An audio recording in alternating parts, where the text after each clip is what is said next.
Good morning, all of you. So we'll start with very good morning. We'll start with the next topic, which is a perceptron network, and this comes under the supervised learning model. As you have studied earlier, there are three different types of learning approaches: supervised, unsupervised, and reinforcement.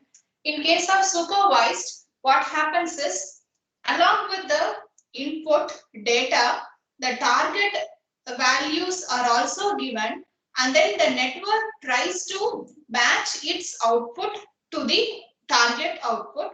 And if there is a mismatch, then the network has to retrain itself. So in the process of retraining, what happens is it has to modify its weights only, okay, to get the correct output target.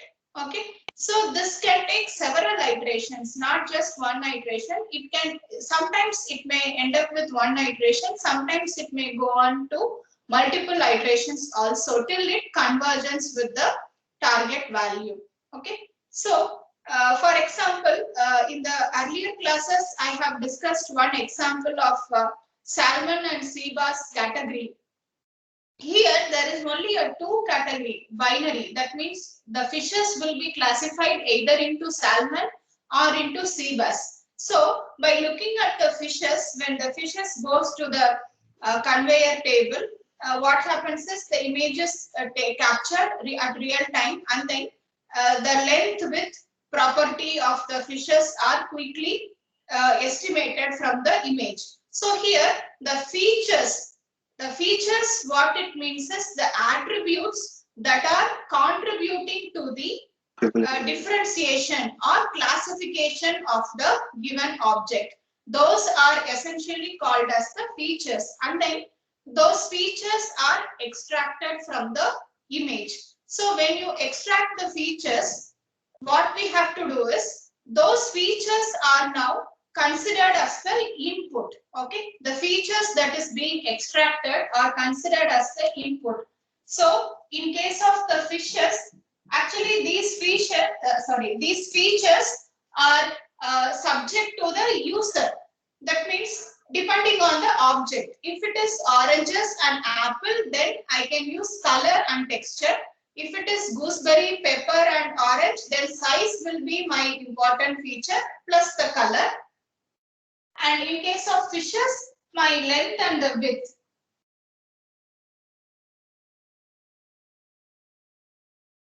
Okay, so these features are dependent on the objects that we are trying to classify. Okay, there is no uniform standard that these should be the features. These features absolutely depend on the object.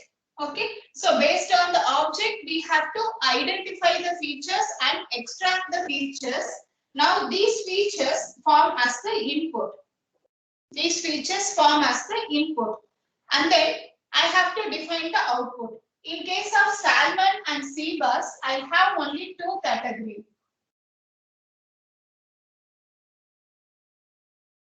So, given the length and the width, for example, let us form a table or a kind of a limitation for the length and width for each category. For salmon, I assume the length as 0 to say 5, whatever units, and width may be say 0 to 3.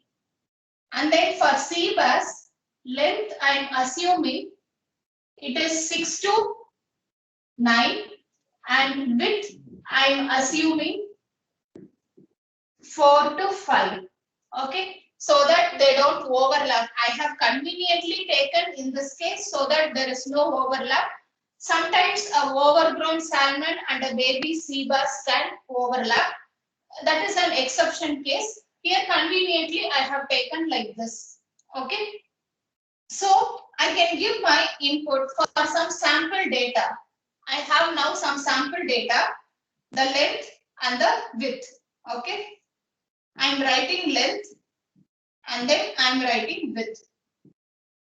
and then I'm writing the category, the class, to which class they belong to.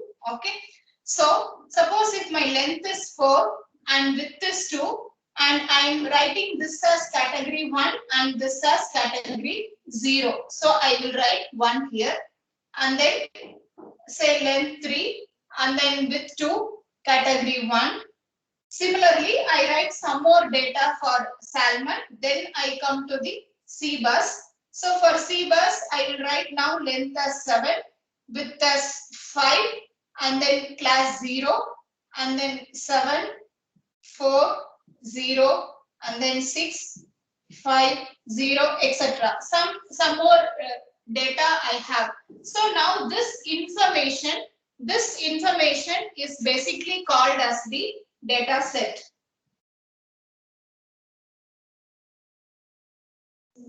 Okay, this information is basically called as data set, and one more attribute we have to, or adjective you have to add to this data set, what it is, that is the labeled data set. We have to call this as labeled data set because I am giving the class information to this particular features. So this data set I will be calling as labeled data set. That means for these features the classes are labeled. So this is called as a labeled data set. Now given these features, given this target, I will be now developing a model, a neural network model. When you say model, what does it means? When you say neural network model, it actually refers to a diagram, something like this.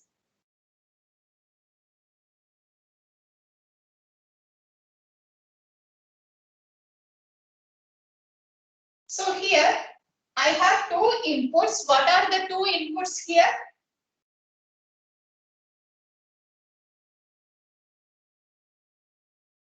Length and width. Yes. So the length and the width are the two inputs for x1 and x2. I can write it as x1 and x2. So the length and width are the two inputs, and then you have weights W1, W2, and then you have the bias. Okay. So now when I design a model, a network, what I am trying to do is, I have the inputs, I have a value for bias, I know what is my target for each set of input, I know the label, and then initially we will be choosing some random weights for W1, W2 and bias, and we have to find whether for these weights and for the particular input, whether am I getting the expected target.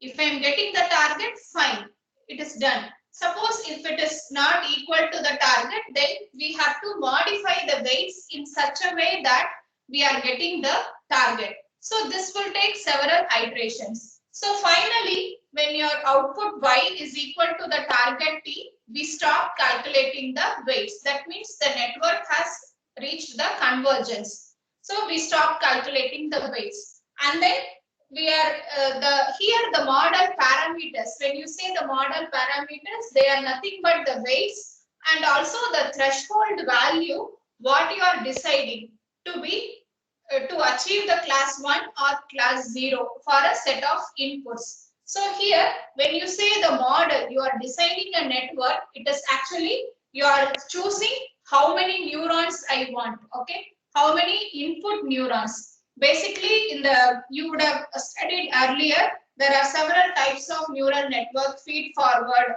and then recurrent neural network, etc. So this is a kind of a feed forward only.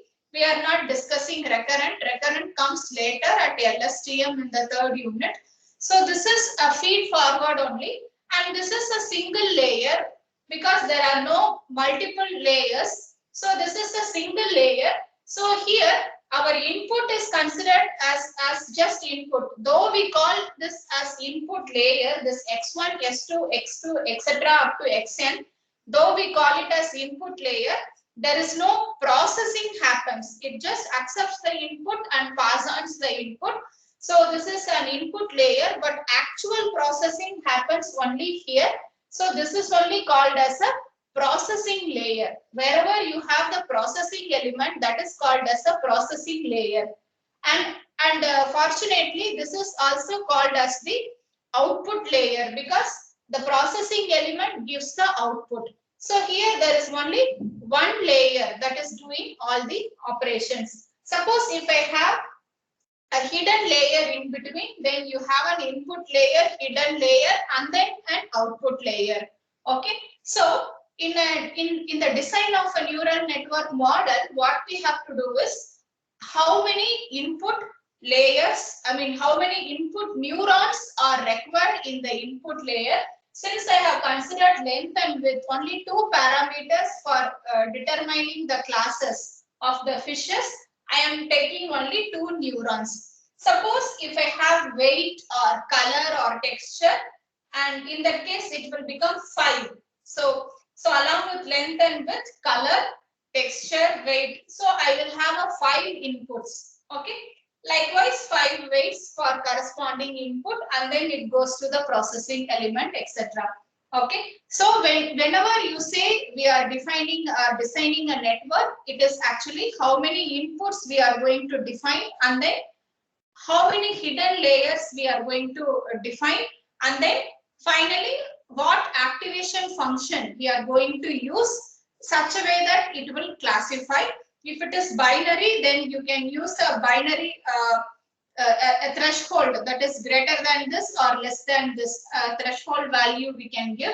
Suppose you are going to have a continuous value which is giving a probability like the logistic regression we have discussed, isn't it? If it is going to give a probability value 65% or 0.65, then 0.65 means 65% that this fish belongs to this salmon category. If you are going to decide that way, then I can use a sigmoid function, binary sigmoid. Things like that will vary depending on how you want to classify. Okay. So depending on that, I will decide my parameters for my network. Okay. So when you say a model, it is nothing but a classifier model. So here our classifier is a neural network, and in this case, we are going to call this as a supervised learning model because we are giving the class label.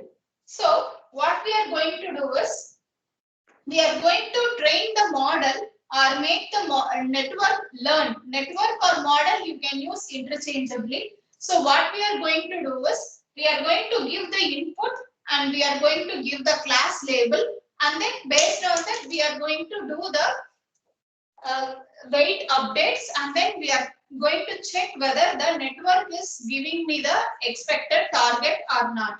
So till it gives the target value, we are going to continuously iterate on the weight and then fix the weights and then threshold, etc. So once if it is done, it is finalized with the network. Then what happens?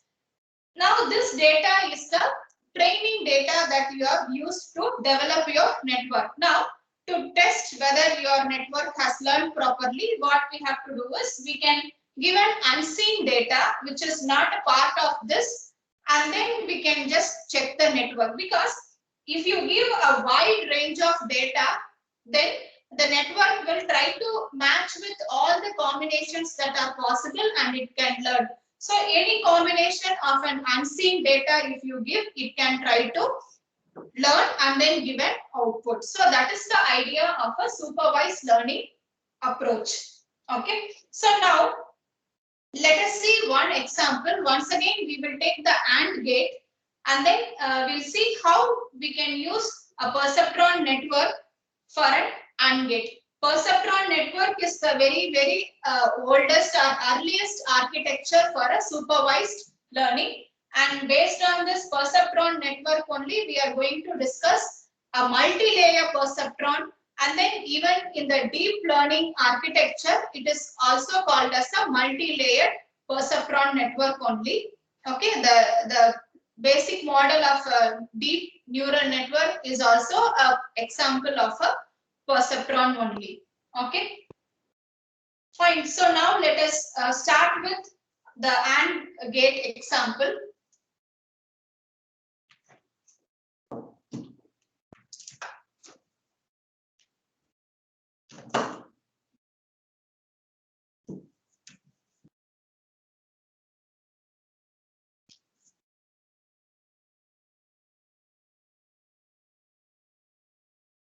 I hope this is clear. If there is any doubt, you can ask me. Once if we finish this AND network, and for this perceptron, we can try to find the difference between this one and then the earlier Hep's rule and the simple neural network what we have discussed earlier. How a supervised learning network is different from a simple network which was trained using Hep's rule for AND.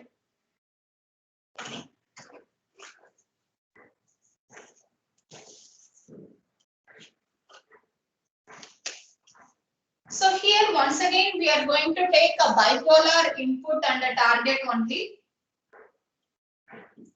So x1, x2 and target.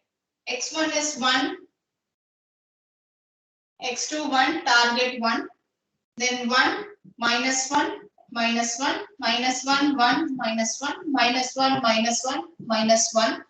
And here for the perceptron network, for a simple perceptron network, we are going to have a learning rule. That means whenever you say learning rule, it actually refers to the formula or the pattern, how it is going to update the weight. So when you say learning, what is happening is updation of the weights. So how the weights are updated. So for that, what is the rule that this is going to follow? Okay. So for a perceptron learning rule is actually like this. Wi new equal to Wi volt plus alpha into T into Xi. Okay, where alpha is the learning rate.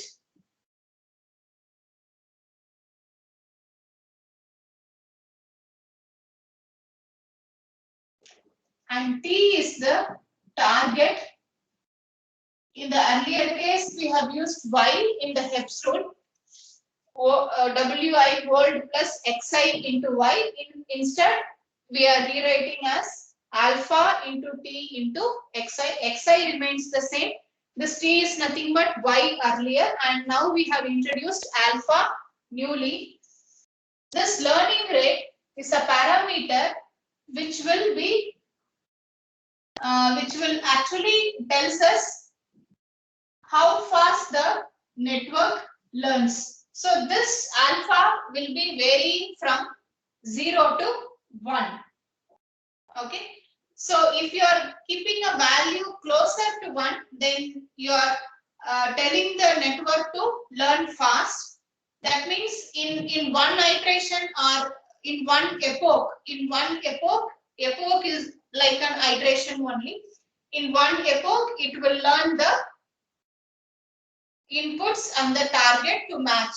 Okay. Suppose if I am giving a value 0.3, 0.4, then it will take several epochs. Now, in this case, we are going to assume this alpha value as 1 only, and let us see how many epochs it is taking for learning this AND network.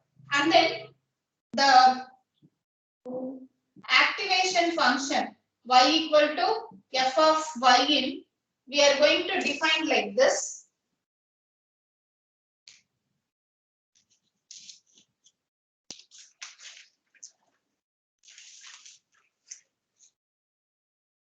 One, if y in is greater than 0, 0 if y in is equal to 0, minus 1 if y in is less than 0.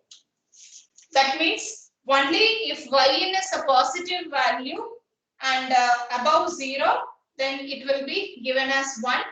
If it is 0, then it is 0.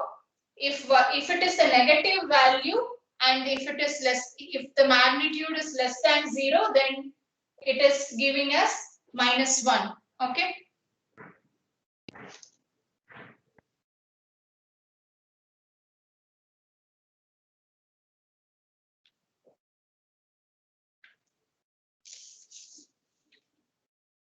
And our yn we will be calculating as b plus sigma xi into wi. So here it will be x1 into w1 plus x2 into w2. So this is our yin.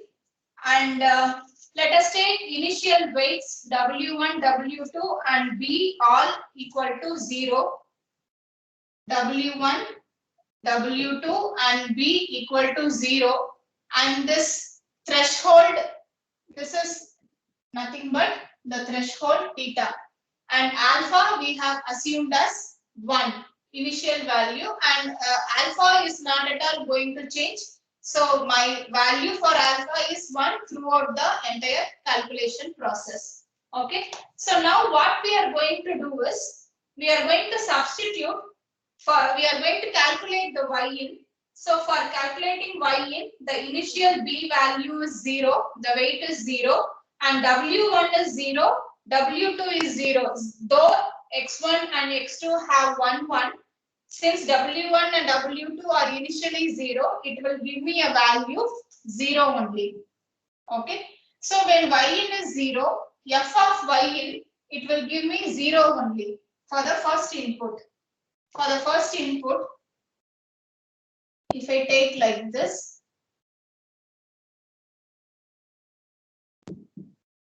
for the first input, it will give me 0 only. This is not equal to the target. My target is 1, but it is giving me 0. So we need to modify the weight. So for modifying the weight, now we have to use this formula. So let us apply this formula and calculate the new weight. And then once when we calculate the new weight, what we have to do is we have to once again substitute in the same formula for the same input and check whether it is giving the target value or not. Then only we should move to the next input. Ma'am. Yeah. Ma'am, we are only having 2 target values, but why do we have the f in fy in functions? 2 is sufficient, no, ma'am? Yeah, 2 is sufficient. You can associate the 0 to less than or equal to, if you want, you can associate to this also, no problem. Okay, ma'am.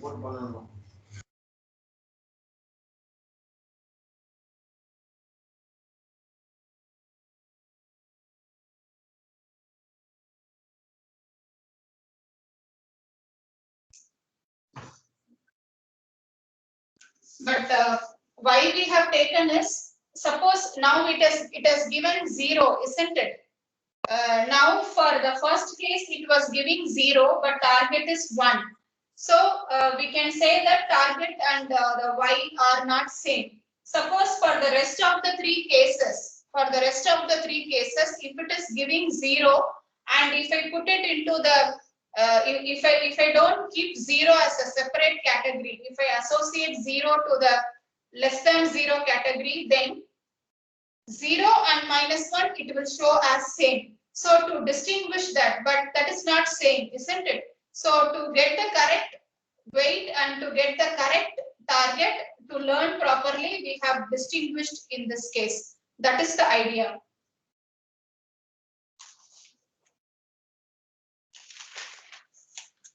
So now let us calculate. You can also calculate here. Now W1 new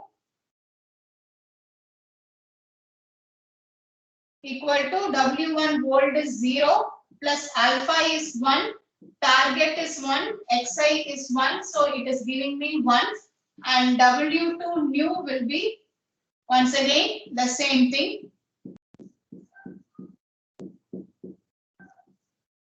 And for bias, weight update will be equal to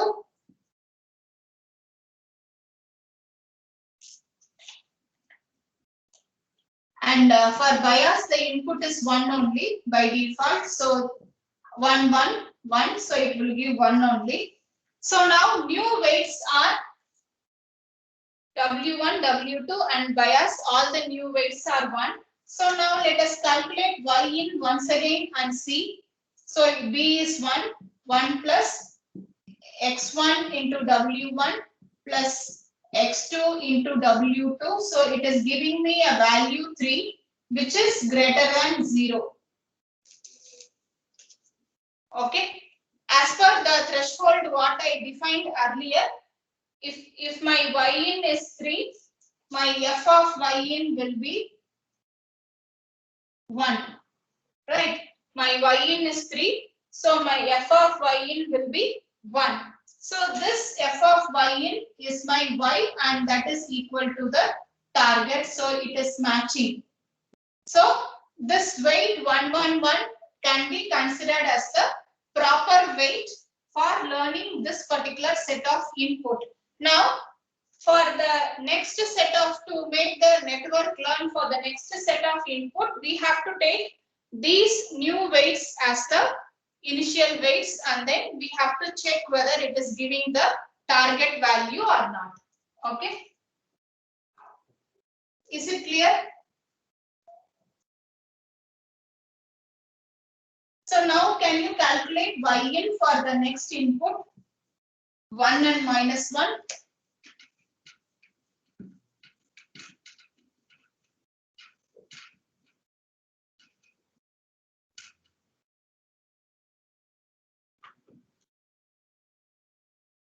So the input is 1 minus 1 and bias input is 1 only. Weight also is 1 now. So Y in equal to 1 plus X1 into 1 plus minus 1 into 1. So this will give me 1. This will give me 1. So for value of Y in, my F of Y in will give me 1 only because it is greater than 0. It is giving me 1. So my Y equal to 1, which is not equal to the target. So my T is not equal to Y. Okay. My T is not equal to Y. So we have to modify the weight. So when you update the weight, use the same formula. So W1 volt will be equal to, nu equal to, volt weight is 1 plus alpha is 1, target is minus 1 into Xi. Xi is 1. So this will be 1 minus 1, 0. And for W2, nu will be 1 plus alpha is 1. Okay. Target is minus 1 and X2 is minus 1. So you will get 2 here and B nu will be volt weight 1 plus alpha target input for B. So this will give 0. So the new weights are 0, 2 and 0. Now we have to substitute in our Y in formula. So after finding the weights, updating the weights, we are finding the Y in once again. So when you find Y in, your B is, the weight for B is 0. So B 0 into 1, 0 plus 1 into 0, it is 0 plus minus 1 into 2. So this will give minus 2. So my Y in is minus 2. So when Y in is minus 2, F of Y in will give you minus 1. Are you all following?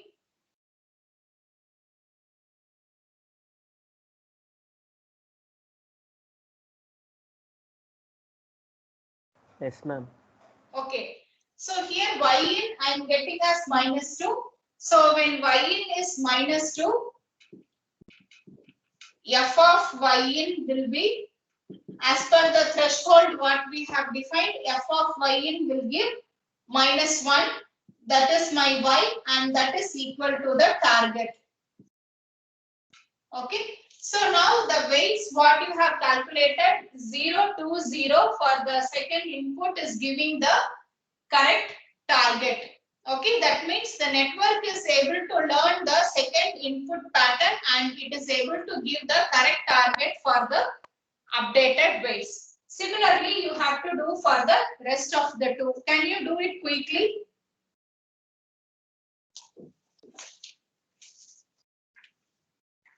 For the third input, and for the third input you have to take 0 to 0 as the old weight or the initial weights and proceed.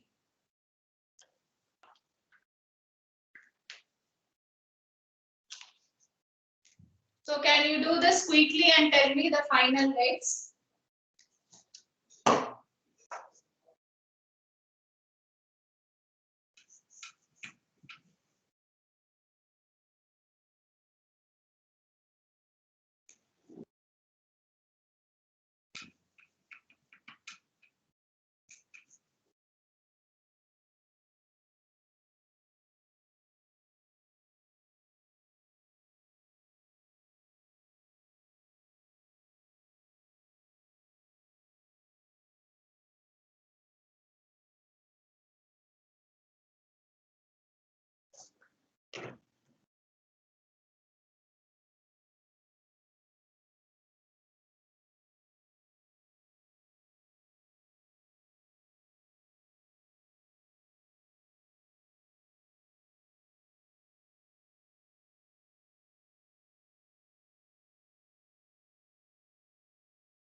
You can always write the weight vector like this, 0 to 0. Usually the weight is written in the form of a vector like this. Okay, row vector, W1, W2 and bias. Usually it is written like this. Whenever you find the new weights, you can write it like this. So now B is 0, x1 is -1 and 0 plus x2 was 1 and weight is 2. So it is giving 2. So the y in is 2. So f of y in will give me 1, isn't it? So y, and that is not equal to t, because for the third case it has to give -1 as the output, isn't it? But it is giving me 1. So this is also not correct. So we have to modify the weights. So for modifying the weights, you have to calculate W1 new. So old weight is 0 plus alpha is 1, target is -1 and xi is -1. So this is 1 and W2 new will be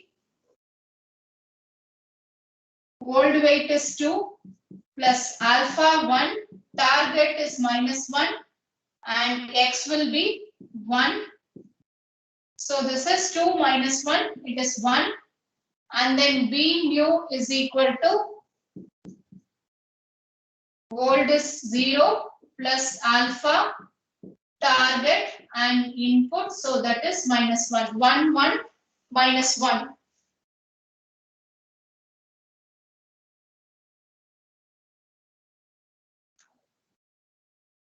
So now for this 1, 1 and -1, you have to check whether it will give the target value or not. It should give the y in correctly or not.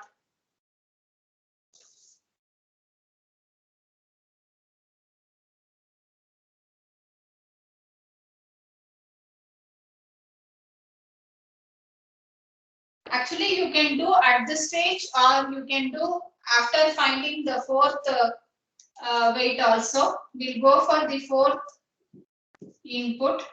Anyway, the weights we have calculated as for the fourth input 1, 1 minus 1. So y in will be b is minus 1 plus x1 w1. Both are minus 1 into 1 plus minus 1 into 1. So this will give minus 3.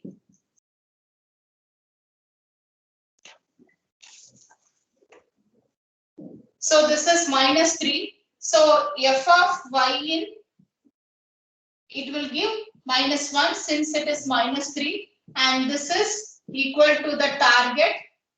So we need not have to modify the weight. So we can take 1, 1 and minus 1 as the weight. So you can now what you can do is whether this 1, 1 minus 1, now we have calculated this as the final weight. Now whether this final weight will give the target correct value for all the 4 sets of input, that we have to check. For 1, 1 minus 1, it can give for third and fourth, but whereas for the first and second input also, whether it will give the correct target or not, we have to check. So what you have to do is, once again you take 1, 1 and minus 1 and then check in this equation, find what value it is giving. So if you are getting correct target value for all the 4 inputs, then this 1, 1 and minus 1 is the correct weight. So there is no change in the weight. So till now what we have done is actually the first epoch. Okay, till now what we have done one full round for all the 4 inputs. This is first epoch. The second epoch is you can verify for the second input and check. Second round is you can check for the all the 4 inputs. If it is giving correct weight, then correct target and output are same, then we can stop. That means the network has converged. Okay, we can verify that quickly.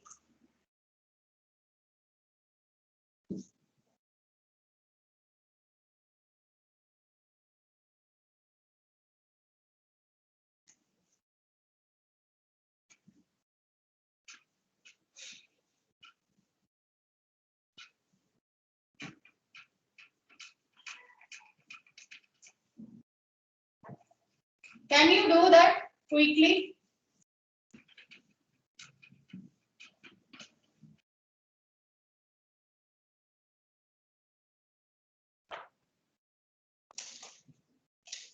So the final weights what we have calculated in the first round or first epoch is 1, 1 and minus 1. So for all the 4 cases of inputs, we can check.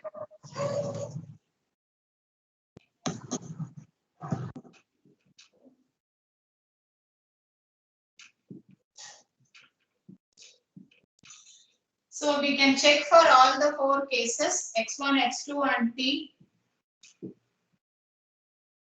This is W1 and this is W2. This is bias weight.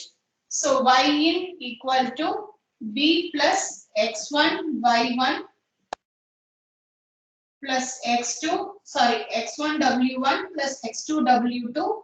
B is minus 1 plus X1 is 1, W1 is 1, X2 is 1, W2 is 1. So you will get 1, which is greater than 0. So f of y in will give you 1, which is y, and that is p. So you are getting it. Similarly, for the second case, this is for case 1, and for the second case, you can calculate minus 1 plus minus 1 into 1 plus 1 into 1. So it is minus 1 less than 0. So it will give f of y in will give minus 1, and that will be your y, and that is same as the target. Similarly, you can check it for the rest of the 2 inputs. For the third and fourth input also, it will be -1 only. Sorry, I mean output is -1. Y in will be -1 plus 1 into 1 plus -1 into 1. That will be -1 less than 0. So your y is equal to -1 and that equal to t. So you are getting. And for the fourth one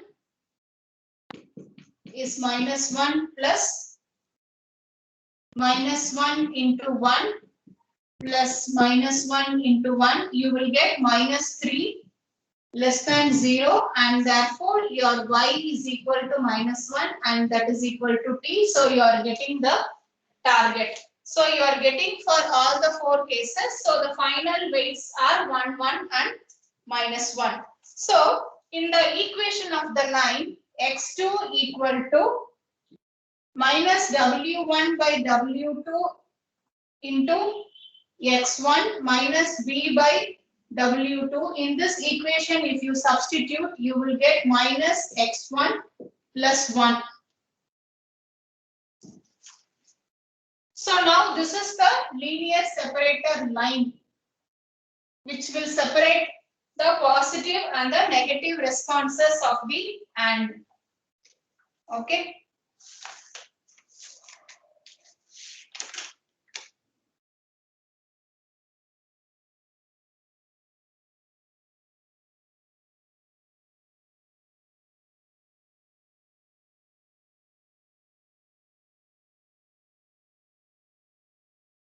Any doubts so far?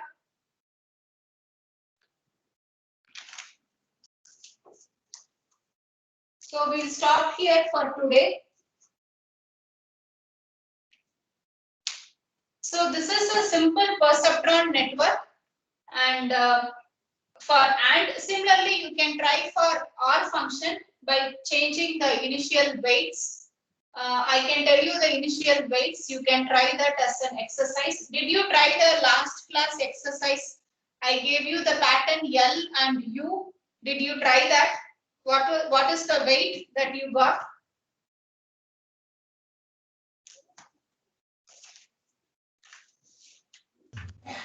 Activation function is 4 and -4.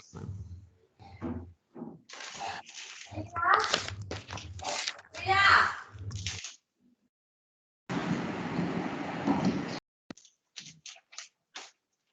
Okay, the weights I can tell you.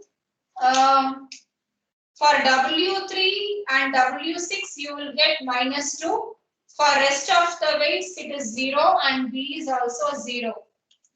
If you are getting that, it is fine.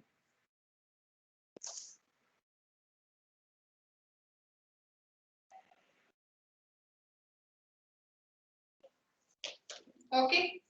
If you are getting W3 and W6 as -2, rest all 0, it is fine.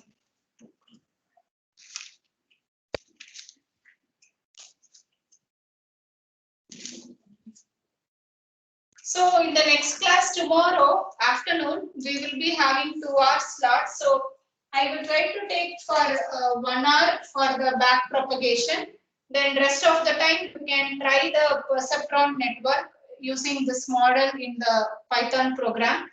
And regarding the evaluation pattern, it is now finalized. We are going to follow 65:35.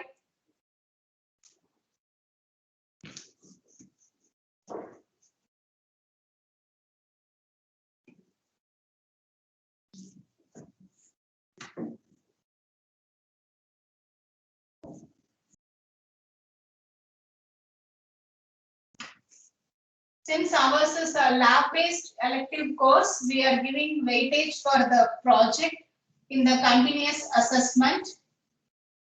And since T1 and T2 are compulsory in the university policy instructions, this semester Dean has made a circular that it is compulsory to conduct T1 and T2, and then for every component T1 and T2 we should have a viva.